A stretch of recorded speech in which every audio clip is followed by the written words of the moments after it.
একটা প্রশ্ন করি, যদি সত্যি পেপার লিক বন্ধ করার জন্য 10 বছরের জেল, 10 কোটি জরিমানা আর ফাস্ট ট্র্যাক কোর্টের মতো কঠোর আইন আনা হয়, তাহলে সেটা কেন লোককে অপোজ করতে বাধ্য করছে?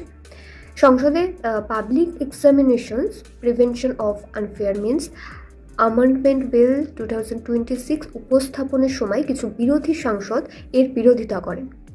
এখানে আমার প্রশ্ন কোনো রাজনৈতিক দলকে সমর্থন করা নয়।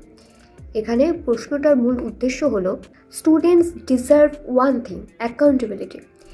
বছরের পর বছর পেপার লিক হয়েছে, লাখ লাখ ছাত্রছাত্রীর ভবিষ্যৎ নষ্ট হয়েছে। এখন যদি একটা কঠোর আইন আনা হয়, তাহলে আর কোন অংশে আপত্তি রয়েছে আপনাদের? যদি আপত্তি থাকে তাহলে সেটা কি বিলের ধারা, নাকি পুরো বিলটাই আপত্তিকর আপনাদের কাছে?